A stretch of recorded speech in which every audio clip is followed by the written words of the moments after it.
베드로의 실패와 회복, 이것이 오늘 말씀의 주제입니다. 올 한 해 우리 교회의 드림은 회복입니다. 성경에 나오는 수많은 믿음의 사람들의 실패의 원인을 보고 그들을 회복시키는 하나님의 은혜를 볼 것입니다. 그래서 그 가운데 우리의 실패가 있을 것이고 우리의 회복의 가능성이 거기에 있을 것입니다. 오늘은 신약의 대표적인 실패로 넘어진 자 베드로의 실패와 회복에 대한 이야기입니다. 너무나 인간적이어서 우리와 가장 닮은 사도가 있다면 베드로일 것입니다. 저는 구약에서는 야콥이라고 봅니다. 신약에서는 베드로라고 봅니다. 이 둘을 생각하면 그렇게 정겨울 수가 없습니다. 입가에 미소가 떠오릅니다. 왜냐하면 우리와 너무나 똑같기 때문에 그렇습니다. 영화를 봐도 어떤 사람이 예수 영화를 만들어도 예수님하고 베드로는 딱 보입니다. 아, 저분이 예수님이구나. 저분이 베드로님이구나. 어떤 사람이 영화를 만들어도 베드로는 항상 괄괄하고 다혈질이고 그리고 말이 먼저 나가고 주먹이 먼저 나가고 성격이 먼저 나가고 또 얼굴은 또 이렇게 털이 많게 털복숭이처럼 그리고 베드로는 너무나 독특한 캐릭터인 것 같습니다. 우리와 너무나 닮아 있습니다. 이 야곱과 베드로 같은 사람을 주님은 포기하지 않고 끝까지 사랑하십니다. 그리고 끝까지 회복시켜 주십니다. 그래서 주의 사람을 만들어주는 걸 볼 때 우리에게 가능성이 있습니다.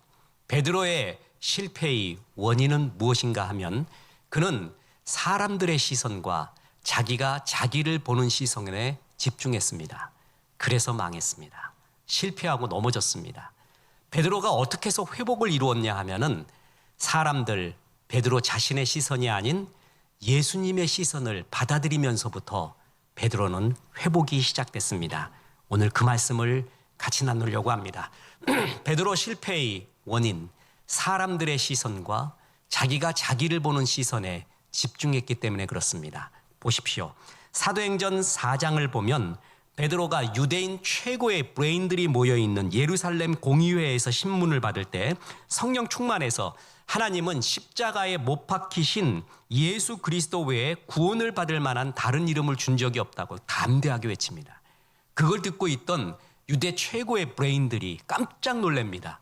범사에 학문이 없는 무지렁뱅이로 알았는데 저 사람이 저렇게 지혜로운 말을 하다니. 보십시오. 사도행전 4장 13절. 그들이 베드로와 요한이 담대하게 말함을 보고 그들을 본래 학문 없는 범인으로 알았다가 이상히 여기며 또 전에 예수와 함께 있던 줄도 알고 학문이 없다. 아그람마토인데 이 그람마에서 뭐가 나왔냐면 그래머, 문법이라는 말이 나왔습니다. 이 그람마가 글이라는 뜻입니다. 그런데 헬라어에서 아라는 부정어가 붙으면 아그람마, 글이 없다. 글을 모른다라는 뜻입니다. 그러니까 베드로를 보고 우리가 저 사람을 아는데 글이 없는 사람, 무지렁뱅이, 배우지 못한 사람인데 어떻게 이렇게 똑똑하고 은혜스러운 말을 하느냐라고 말해주고 있습니다. 베드로는 아마도 정상적인 고급 교육을 받은 사람 같이는 보이지 않습니다. 당시 유대인들이 흔히 받던 기본적으로 교육을 받는 회당 교육을 받은 정도의 사람, 다른 사람들이 베드로를 그렇게 바라보고 있었습니다. 베드로도 그걸 압니다. 나를 다른 사람이 그렇게 본다는 것도 알고 자기 자신도 알고 있습니다. 그래서 베드로는 자기 자신의 시선으로 자기를 바라보면서 끝없는 열등의식 또한 우월의식을 추구해가는 삶을 살았습니다. 예수님이 겟세마네 동산에 기도하러 가시면서 오늘 밤 모두가 나를 버리리라 라고 말합니다. 그때 베드로가 이렇게 대답합니다. 마태복음 26장 33절에서 베드로가 대답하여 이르되 모두 주를 버릴지라도 나는 결코 버리지 않겠나이다. 선생님, 저는 안 버릴게요. 이렇게 말하면 됩니다. 근데 모두 다 버려도 요한도 버리고 안드레도 버리고 다 버릴지라도 나는 버리지 않겠습니다. 이렇게 다른 사람을 꼭 들고 들어갑니다. 끼고 들어갑니다. 이게 베드로의 삶의 단면입니다. 여기만 그런 게 아닙니다. 요한복음 21장에 보면 부활하신 예수님이 베드로에게 나타납니다. 그리고 회복시켜주면서 그 유명한 말, 네가 날 사랑하느냐? 베드로의 대답을 듣고 내 양을 먹이라, 이 말을 해주죠. 그리고 나서 해주는 말이 뭐냐면 베드로의 영광스럽고 아름다운 죽음에 대해서 예언을 하십니다. 그러면 베드로가 아멘, 제가 그렇게 영광스럽게 죽을 수가 있다니 참 감사합니다, 이러면 되잖아요. 그는 이런 엉뚱한 대답을 합니다. 요한복음 21장 21절에 이에 베드로가 그를 보고 예수께 여짜오되 주님, 이 사람은 어떻게 되겠사옵나이까? 그때 요한이에요. 라이벌 같은 요한. 내가 이렇게 영광스럽게 죽는데 요한은 어떻게 됩니까? 요한은 왜 또 끌고 들어가요? 베드로는 항상 이렇게 비교의식이 있었습니다. 열등의식의 다른 말이 뭔지 아십니까? 그게 비교의식입니다. 열등의식이 많으면은요, 두 극단으로 나눠지는데 비교의식이 생겨가지고 다른 사람과 비교해서 자기가 좋다면 한없는 우월의식과 교만이 들어요. 그리고 다른 사람과 못하다고 여기면 말도 못하는 열등, 추락을 하게 됩니다. 날개 없이 추락을 하게 됩니다. 베드로는 이렇게 살았습니다. 다른 사람이 나를 이렇게 보는 걸 알고 있었습니다. 학문 없는 무지렁뱅이, 나도 알고 있어요. 그래서 어떻게든 그걸 만회해 보려고 예수님 제자 된 다음에 1등 돼 보려고 하고 항상 비교하고 우월의식 속에서 사는 자기 자신을 보면서 그는 이렇게 빠져갔습니다. 베드로의 실패의 원인, 그는 막 욱하고 먼저 나가요. 예수님이 저기 걸어오신다라고 바다를 걸어오시는 예수님을 보고 요한이 먼저 발견해요. 그러니까 발견은 내가 못했는데 달려가는 건 내가 하마. 그리고 먼저 뛰어가요. 항상 베드로의 삶이 이런 식이었습니다. 다른 사람의 시선, 그리고 자기의 시선 속에서 살고 있었습니다. 이게 베드로의 실패의 원인입니다. 베드로의 회복, 그는 어떻게 됐을까요? 하나님의 시선, 예수님의 시선을 바라보면서 받아들이면서 그는 회복이 시작이 됩니다. 예수님과 베드로의 처음 만남에서 베드로를 예수님께로 데려온 존재가 안드레였습니다. 안드레는 참 이렇게 사람을 주님께로 데려오는 아름다운 중간자였습니다. 이런 사람이 굉장히 필요합니다. 아마 데리고 오면서 이랬을 거예요. 주님, 제가 베드로 이 친구를 잘 압니다. 힘든 친구입니다. 별명이 갈릴리 호숫가예요. 조변석계로 변해요. 어떻게 사람 만들어야 되는지 아무도 모릅니다. 주님은 좀 하실 수 있을까요? 아니면 좀 긍휼히 봐주십시오. 이렇게 데려왔을 거예요. 그때 주님이 베드로를 처음 보고 하시는 말씀이 있었습니다. 요한복음 1장 42절. 데리고 예수께로 오니 예수께서 보시고 이르시되 내가 요한의 아들 시몬이니 장차 게바라 하리라 하시니라. 게바는 번역하면 베드로라. 그러니까 베드로가 원래 이름이 아니에요. 원래 이름은 시몬입니다. 시몬인데 주님이 게바, 페트라, 베드로라고 불러준 거예요. 이 얘기를 듣고 제일 놀랬던 사람이 안드레일 것입니다. 아니, 내가 주님을 잘못 봤나? 지금 내가 데리고 온 시몬의 이미지와 반석이라는 이미지는 너무나 매치가 안 돼요. 조변석계로 변한다니까요. 축복 낙엽 같은 사람이에요. 언제 어떻게 폭탄이 터질지 몰라요. 그 제일 힘든 사람 있잖아요. 막 웃다가도 언제 화낼지 모르는 사람.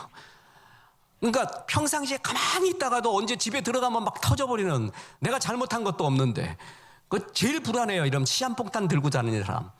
베드로가 그런 사람이에요. 안드레가 그걸 알기 때문에 데리고 왔는데 베드로를 가리켜, 그 시몬을 가리켜 반석이라고 부르는 거예요. 그거보다 안드레보다 더 놀란 사람이 이 베드로 자신입니다. 나 그런 사람 아닌데, 나의 이미지와 비슷한 별명이 붙여져야지 어떻게 이런 별명이 나를 부를 수가 있을까? 주님의 시선은 시몬, 조변석계로 가능성 없는 시몬이 아니라 앞으로 반석이 될, 하나님 나라의 반석이 될 베드로로 봅니다. 이게 사람들이 보지 못했고 베드로 자신도 보지 못했던 하나님의 시선입니다.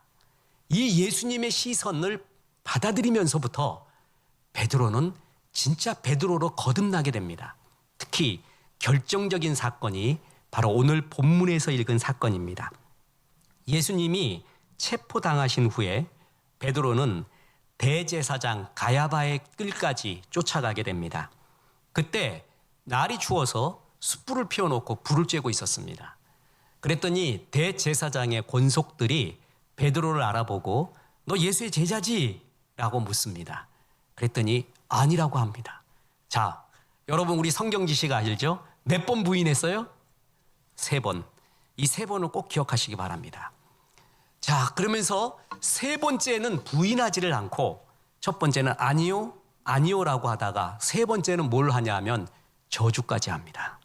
여러분 아세요? 하나님을 저주한 겁니다. 베드로가 예수님을 뭐라고 불렀죠?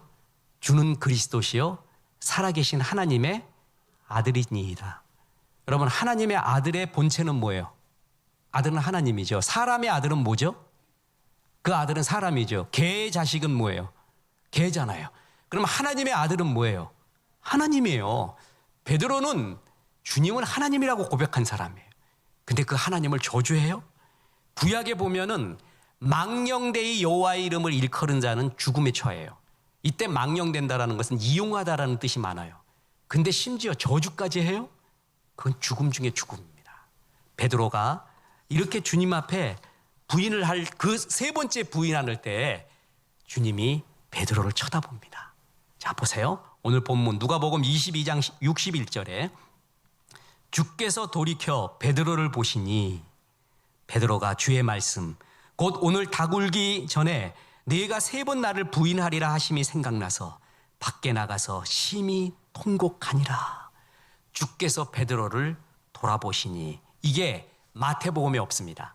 마가복음에 없습니다. 요한복음에 없습니다. 누가복음에만 있습니다. 누가복음은 굉장히 세밀하게 기록했습니다. 베드로가 변한 것은 울기 시작한 것은 달개 울음 때문이 아닙니다. 예수님이 돌아보신 그 시선 때문에 그랬습니다.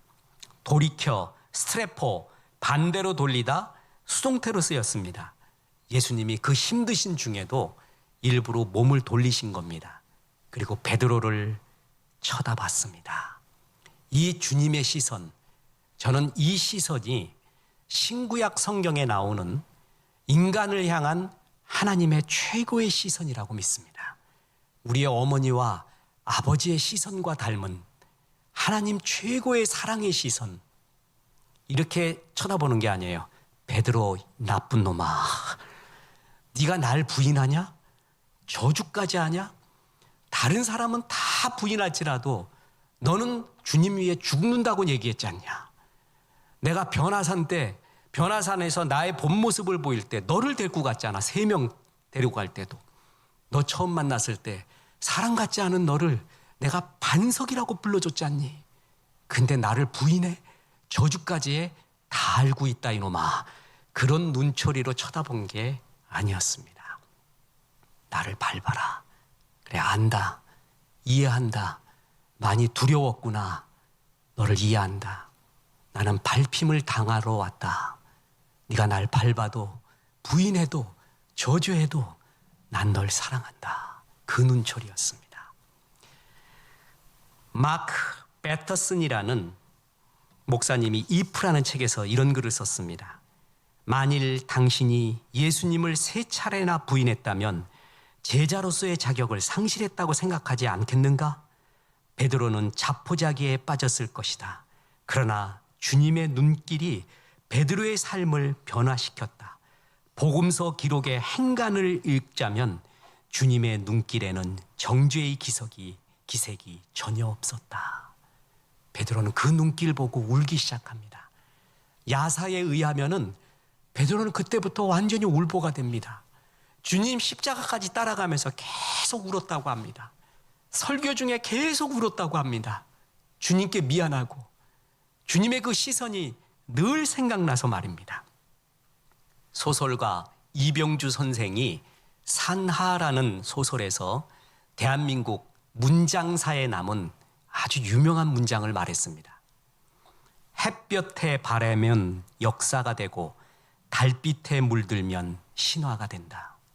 모든 만물에 햇볕이 닿으면 역사가 된대요. 달빛이 닿으면 신화가 된대요. 배가 지나가면 물결이 일어납니다.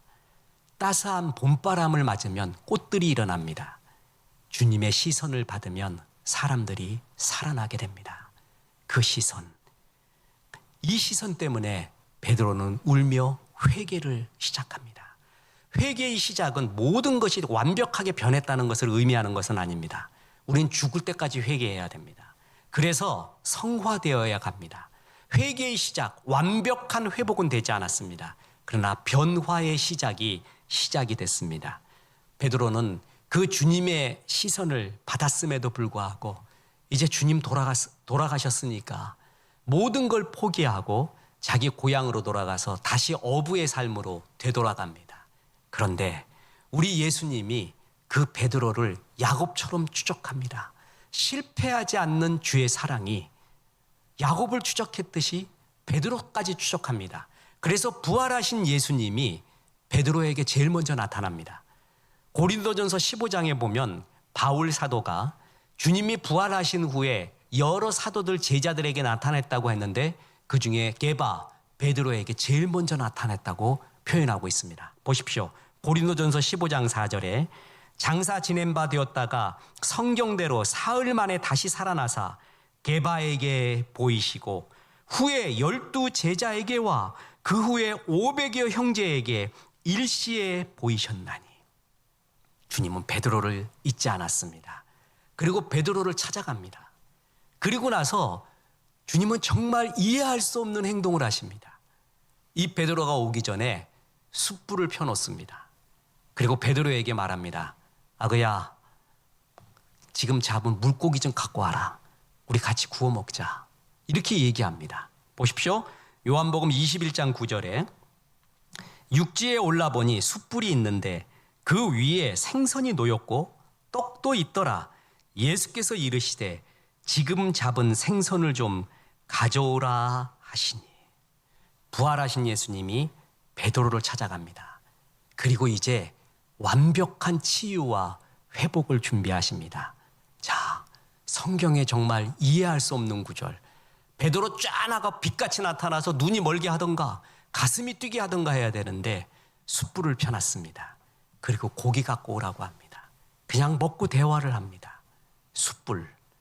그 숯불은 베드로의 가슴에 남아있는 크나큰 주의 일을 못하게 하고 심지어는 삶의 의욕을 끊는 컴플렉스가 숯불입니다. 왜 그런 줄 아십니까? 베드로는 가야바의 뜰에서 불을 쬐고 있었습니다. 숯불을 쬐고 있었습니다.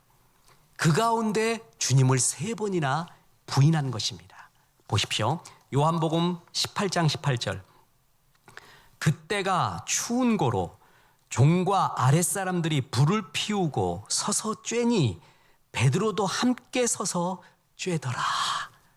그때 주님을 3번 부인한 거거든요. 그 이글거리는 숯불, 모닥불 속에서의 그 숯불 컴플렉스가 베드로에게 있었습니다. 주님이 펴놓은 숯불을 보고 베드로는 가슴이 완전히 요즘 말로 하면 심쿵했을 것입니다. 쿵 내려앉았을 것입니다. 그 밤에 악몽이 스치듯 되살아났을 것입니다. 그 숯불가에서 3번이나 주님을 부인하고 마지막에는 저주까지 한 자기의 아픔이 주님이 알고 계시는가? 주님이 지금 그것을 들춰내고 있는 건가? 날 이제 죽었구나. 그런 것이 아닙니다.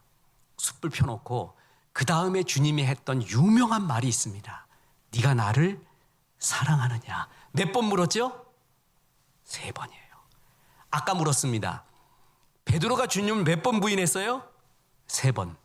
주님이 날 사랑하느냐고 몇 번 물었어요? 3번이에요. 보십시오. 요한복음 21장 17절. 3번째 이르시되 요한의 아들 시몬아 네가 나를 사랑하느냐 하시니 주께서 3번째 네가 나를 사랑하느냐 하심으로 베드로가 근심하여 이르되 주님 모든 것을 아시오매 내가 주님을 사랑하는 줄을 주님께서 아시나이다. 예수께서 이르시되 내 양을 먹이라. 예수님은 베드로와 대화할 때 당시 평상 언어였던 아람어를 사용했을 것입니다. 그런데 이 요한복음 이 장면을 기록할 때는 하나님이 일부러 요한에게 헬라어의 사랑에 대한 다른 의미들을 이렇게 첨가해서 기록하게 했습니다. 처음 사랑은 아가파오, 큰 사랑, 주님과 같은 사랑을 할 수 있느냐? 못한다고 하죠. 그러면 부모님과 같은 사랑을 할 수 있느냐? 할 수 없다고 하죠.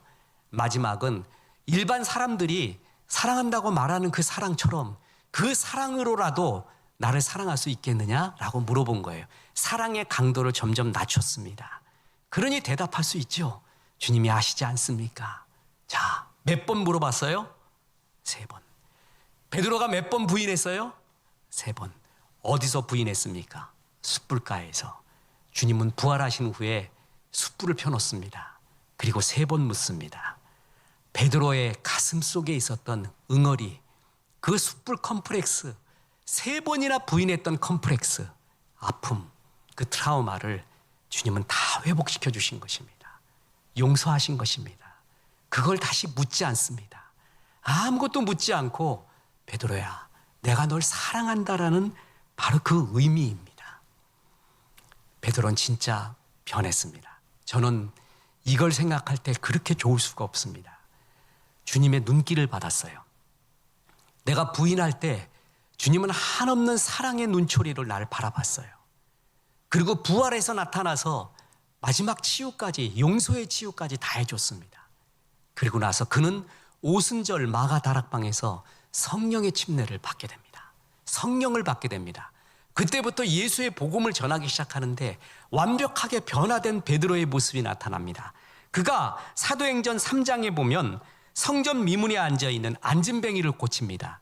그때 사람들이 야단이 났습니다. 베드로 보고 막 주목하고 야단 났어요. 그때 베드로가 한 말이 있습니다. 너무나 유명한 말입니다. 보십시오.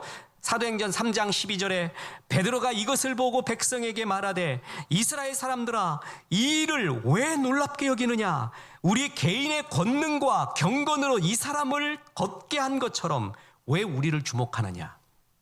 일으켰어요. 자, 베드로의 심정으로 그때의 삶의 정황으로 들어가 봅시다. 사람들이 나를 학문이 없는 아그람마토이, 무지렁뱅이라고 여겨요. 나도 항상 그 컴플렉스가 있었어요. 내가 날 봐도 내가 알아. 그래서 항상 누구보다 이겨보고 싶어요. 비교해서 우위에 가고 싶어요. 그런 내가 능력받았네. 내가 안진뱅이를 고쳤네. 사람들이 날 주목해요. 그럼 뭐라 그래요? 우쭐거리고 말할 수 없는 영적인 교만에 빠질 수가 있어요. 여러분, 교만 중에 최고의 교만은 영적인 교만입니다. 자, 그럴 때 뭐라고 말하냐면 왜 나를 주목합니까? 나의 개인의 권능과 경건으로 이 사람을 일으킨 것처럼 왜 날 주목합니까? 이 말이 정말 멋진 말이에요. 능력 있다는 사람이 빠지기 쉬운 영적인 교만이 뭔지 아세요? 내가 얼마나 금식했는 줄 알아? 내가 얼마나 기도했는 줄 알아? 얼마나 성경 받는 줄 알아? 얼마나 능력 받았는 줄 알아? 내가 얼마나 기도원에서 뭘 받았는 줄 알아? 내 개인의 권능과 경건으로 이 사람을 일으킨 거야. 다 나한테로 와. 너흰 기도 안 했잖아. 넌 이런 거 없잖아. 권능도. 이런 의식이, 잠재의식이, 그런 교만이 은근히 배어 있습니다. 그래서 영적인 교만에 빠지기 쉬워요. 베드로 누구보다도 이 교만에 빠지기 쉬운 존재였어요. 그죠? 그런데 그가 뭐라 그러냐면 왜 나를 주목하냐요. 내 개인의 권능과 경건으로 이 사람을 일으킨 것처럼 왜 나를 주목합니까? 베드로 진짜 변한 것입니다. 보십시오. 고넬료가 항상 기도하고 구제했습니다. 그때 주님이 말합니다. 너의 기도와 구제가 하나님께 상달이 터지는 날이라고 했죠. 임계점이라는 게 있어요. 언젠지는 모릅니다. 그러나 터지는 날, 하나님이 기억하는 날, 하나님의 임계점의 날은 반드시 있습니다. 상달되었습니다. 그러고 나서 너에게 축복을 줘서 이방인의 선교의 전초기지를 만들 텐데 그를 위해서 베드로를 만나라 라고 베드로를 소개해 줍니다. 그래서 베드로를 만나게 됩니다. 그때 고넬료가 취한 태도가 뭔지 아십니까? 사도행전 10장 25절. 마침 베드로가 들어올 때 고넬료가 맞아 발 앞에 엎드려 절하니 베드로가 일으켜 이르되 일어서라, 나도 사람이라.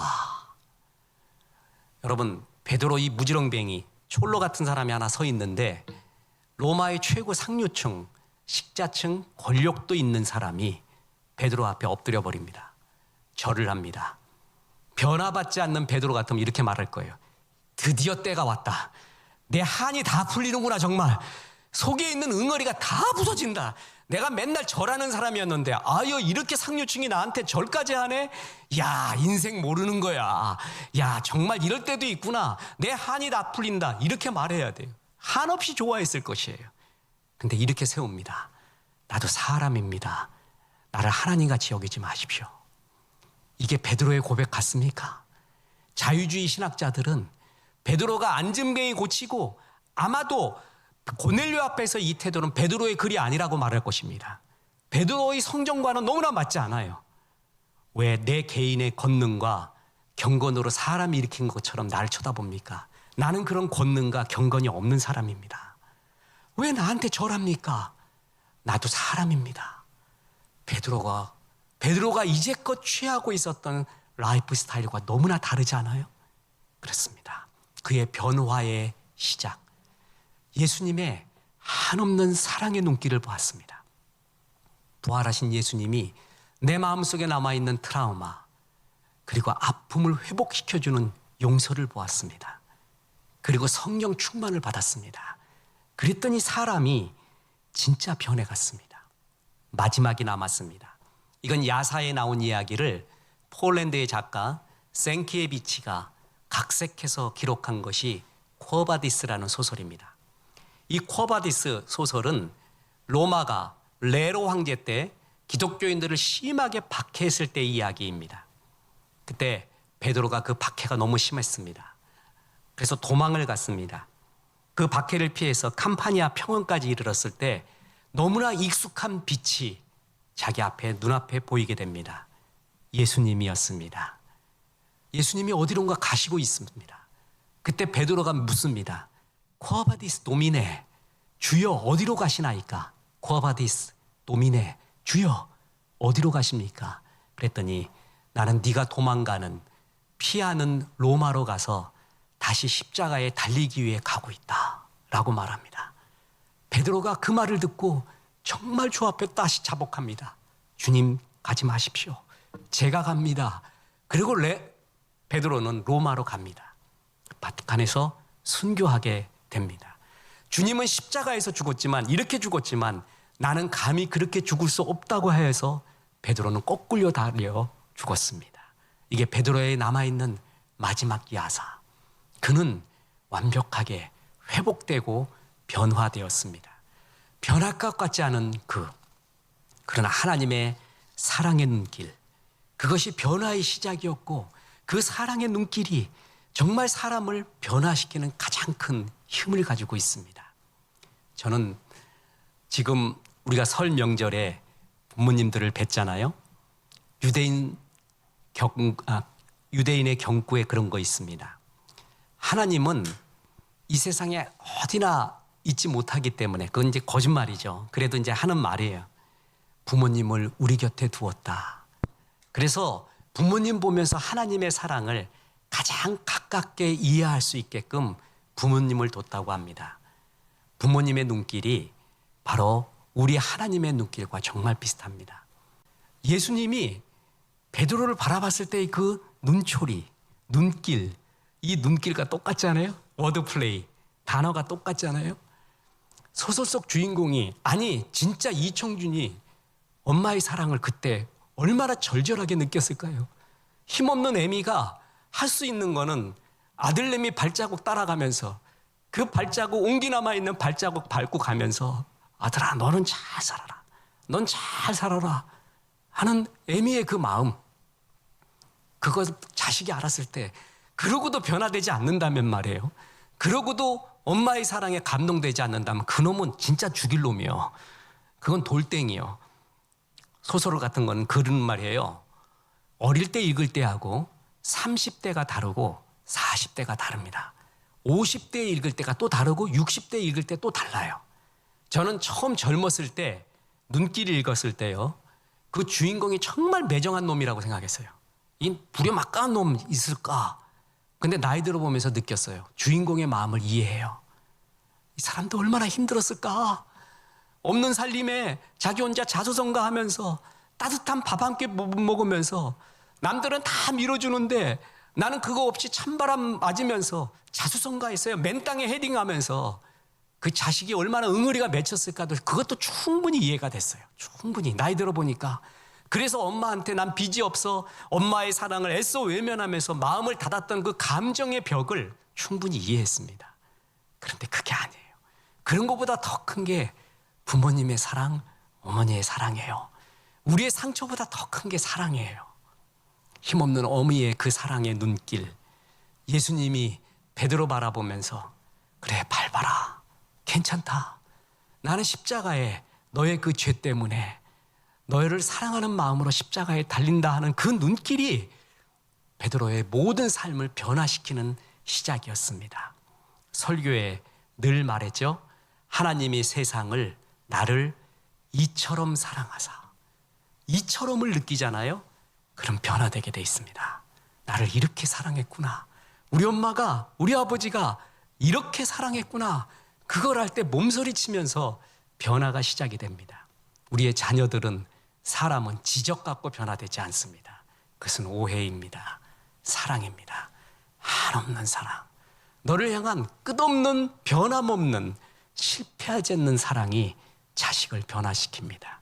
주님의 그 눈길이 베드로의 변화의 시작이었습니다. 나의 시선은 지극히 자기중심적입니다. 내가 하면 로맨스요, 남이 하면 스캔들입니다.